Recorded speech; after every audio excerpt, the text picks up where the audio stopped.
బాచుపల్లి రాజు గృహకల్పలోని 46 అపార్ట్మెంట్లో flat number 21లో దారుణం చోటు చేసుకుంది. ఈ నెల 4వ తారీఖున జార్ఖండ్కి చెందినటువంటి యువతిపై 4 వ్యక్తులు కలిసి సామూహిక అత్యాచారానికి ప్రయత్నించినటువంటి ఘటన చోటు చేసుకుంది. అయితే అందులో ఉన్నటువంటి 2 వ్యక్తులు, అజయ్ అనే వ్యక్తి చెన్నైలోని మెడికల్ కాలేజ్లో చదువుతున్నటువంటి యువతికి అదే యూనివర్సిటీలో బీటెక్ చదువుతున్నటువంటి అజయ్ పరిచయం ఏర్పడింది. ఆ తర్వాత తను హైదరాబాద్కి రావడము, అజయ్ ఇక్కడ ఉన్నటువంటి హైదరాబాద్లో ప్లేస్మెంట్ కావచ్చు వీటన్నిటిని చూపిస్తానని చెప్పి ఆ యువతిని తీసుకువచ్చి హరి అనే వ్యక్తికి సంబంధించినటువంటి ఫ్లాట్లో 3వ తారీఖు అర్ధరాత్రి తీసుకువచ్చి తనకి మద్యం తాపించి ఆ తర్వాత తన మీద అత్యాచారం చేశారన్న ఫిర్యాదు యువతి ఇవ్వడంతో పోలీసులు హరిని అదేవిధంగా అజయ్ని అదుపులోకి తీసుకుని రిమాండ్కి తరలించారు.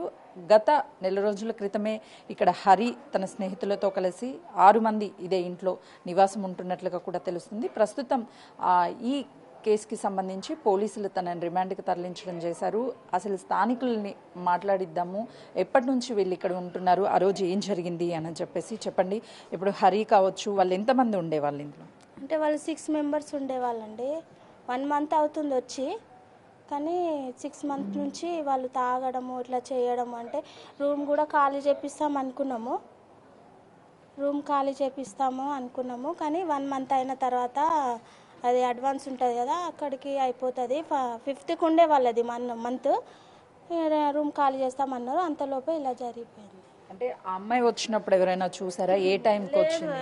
ఏం చూడలేదు. వాళ్ళు వచ్చి కూడా ఇప్పుడు 7కి 7:38కి వచ్చారంట. అంత అయిపోయేదాకా మాకు లాస్ట్ మూమెంట్లో తెలిసింది ఇలా అని. అప్పటికే అయిపోయింది. అంటే ఎలా తెలిసింది మీ అందరికి లోపల ఒక యువతి ఉంది, తన మీద అత్యాచారం చేశారు? అంటే డోరు లాక్ ఉంది అని చెప్పారు. డోరు బాగా సౌండ్ వస్తుంది, తీయమని చెప్తే ఎవరు రాలేదు. కింద వెళ్ళిపోయే మూమెంట్లో చూశారంట కింద వాళ్ళు. చూస్తే అక్కడ అతను కూడా వెళ్ళిపోయేవాడు. అసలు 4 వెళ్ళిపోయారు, అతను 2 దొరికిపోయారు. అందులోకి ఇక్కడ ఇలా అయిందని పైకి వచ్చి చూసేసరికి డోర్ లాక్ ఉంది, తీసేసరికి అమ్మాయి ఉంది లోపల. ఏం చెప్పింది? అమ్మాయితో మాట్లాడారు? అంటే అమ్మాయి ఒక అబ్బాయి పైకి వచ్చాడు. పైకి వచ్చేసరికి అమ్మాయి ఇతనే చేశాడు నన్ను, ఇతనే ఇలా అన్నాడు, అది ఇది అని బాగా కొట్టింది.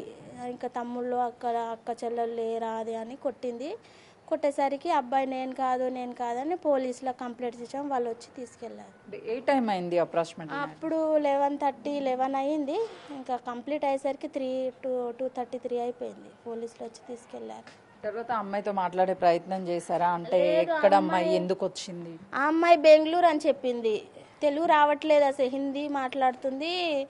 వీళ్ళే చేశారు, ఇలా అయ్యింది, నాకు తీసుకొచ్చారు, క్లాస్మేట్ ఉండే అని తీసుకొచ్చి తాగించారు, ఇలా చేశారు నన్ను అని అమ్మాయి ఏడ్చింది. అప్పుడు పోలీస్ కంప్లైంట్ ఇచ్చి ఎంతమంది తన మీద అత్యాచారం చేశారు ఏంటని చెప్పింది. కానీ అందులో ఉన్న వాళ్ళు 6 ఉండే. ఒక అబ్బాయి మధ్యలో క్లాస్మేట్, అతనితో వచ్చా నేను అని చెప్పింది. కానీ చేసిన ఒక ఆయన మీద చెప్పింది, హరి అని చెప్పింది అమ్మాయి పేరు. అంటే ఇక్కడంతా కూడా ఫ్యామిలీస్ ఉంటూ ఉంటారు, ఇలా బ్యాచిలర్స్ కి ఇవ్వడం వల్ల ఏమన్నా ఇబ్బంది? బ్యాచిలర్ కి వద్దనే చెప్పాము. కింద ఆమె తెలిసింది, మాకు తెలిసిన వాళ్ళు, మాకు ఫ్యామిలీ అని చెప్పింది. అప్పటికే వాళ్ళ ఈ అలవాట్లు చూసి వద్దు అని అనుకునేసరికి ఇంకా 1 మంత్ ఉండనులే ఈ నెల అని 5th అవుతుండే వాళ్ళకి 1 మంత్ వెళ్ళిపోయే వాళ్ళే. కానీ ఈ లోపే ఇలా జరిగింది. అంటే 1 మంత్లో ఎప్పుడైనా సరే వాళ్ళ అమ్మాయిలను తీసుకురావడం లేకపోతే తాగడం అవన్నీ? కానీ తాగడం అయితే చూసాము.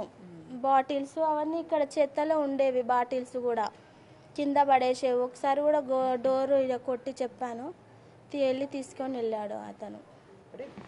డోర్ సౌండ్స్ రావడం వల్ల మీరు అందరు బయటకు వచ్చారు? డోర్ సౌండ్ వచ్చింది. వచ్చేసరికి లాక్ మా ఆయననే తీసాడు. అప్పుడు డోర్ పైకి వచ్చి డోర్ తీసేసరికి అమ్మాయి పడిపోయింది లోపల. అమ్మాయి ఒంటి మీద గాయాలు? కానీ గాయాలు ఉన్నాయి, ఇక్కడ మొత్తం తాకింది. డోర్ ఇట్లా తీయడానికి పోతే ఇక్కడ చేయికి కూడా తాకిందంట, చూసాం మేము కూడా. అప్పటికి ఆ అమ్మాయితో లోపల ఎవరైనా ఉన్నారా? ఉన్నాడు, అబ్బాయి ఉన్నాడు, ఒక అబ్బాయి ఉన్నాడు. కానీ ఆ అబ్బాయి అనట్లేదు, అమ్మాయి వేరే అబ్బాయి ఉంటుంది లోపల. చూడొచ్చు, ఈ ఇంట్లోనే హరి తన స్నేహితులతో కలిసి 1 మంత్ క్రితమే వచ్చి ఇక్కడ ఉంటున్నారు. వాళ్ళంతా కూడా చిన్న చిన్న జాబ్స్ చేసుకుంటూ అదేవిధంగా కొంతమంది చదువుకుంటూ ఉన్నారు. అజయ్ని నమ్మి వచ్చినటువంటి స్నేహితురాల మీద అత్యాచారం చేయడము అటు పోలీసులకు వెంటనే కూడా ఫిర్యాదు ఇచ్చింది. అయితే తను మెడికల్కి సంబంధించినటువంటి ఫైనల్ ఇయర్ చదువుతున్నట్లు తెలుస్తుంది చెన్నై ఒక యూనివర్సిటీలో. అదే యూనివర్సిటీలో అజయ్ కూడా బీటెక్ చదువుతుండడము, వాళ్ళ ఇద్దరికి స్నేహం ఏర్పడిన తర్వాత ఇక్కడికి తీసుకొచ్చి తను హాస్టల్లో ఉంటాను అని చెప్తే చిన్న పార్టీ చేసుకుందాము అని చెప్పేసి 3వ తారీఖున అంటే 12 తర్వాత ఇక్కడికి తీసుకువచ్చి ఈ ఘటన అంతా కూడా జరిగిన తర్వాత తనని ఇక్కడ వదిలేసి లోపల ఒక వ్యక్తిని ఇద్దరు కూడా లాక్ చేశారు. తనని బయటికి రాకుండా బంధించడంతో ఈ డోర్స్ని గట్టిగా కొట్టడము, సౌండ్స్ వచ్చిన తర్వాత చుట్టుపక్కల ఉన్నటువంటి వాళ్ళందరూ వచ్చి డోర్స్ని ఓపెన్ చేసి యువతిని బయటికి తీసుకొచ్చినప్పుడు నన్ను అత్యాచారం చేసిన వ్యక్తి ఒక వ్యక్తి అని చెప్పేసి పేరు చెప్పింది. తనతో పాటు తన ఒంటి మీద గాయాలు కూడా ఉన్నాయి, పార్టీ అని చెప్పి తీసుకొచ్చి తనని అత్యాచారం చేశారు అని చెప్పేసి వెంటనే సంఘటన స్థలానికి చేరుకున్నటువంటి పోలీసులు కేసును కూడా నమోదు చేసి రిమాండ్కి తరలించారు వారిద్దరిని కూడా. కెమెరామెన్ శ్రీకాంత్తో సుజాత, హైదరాబాద్.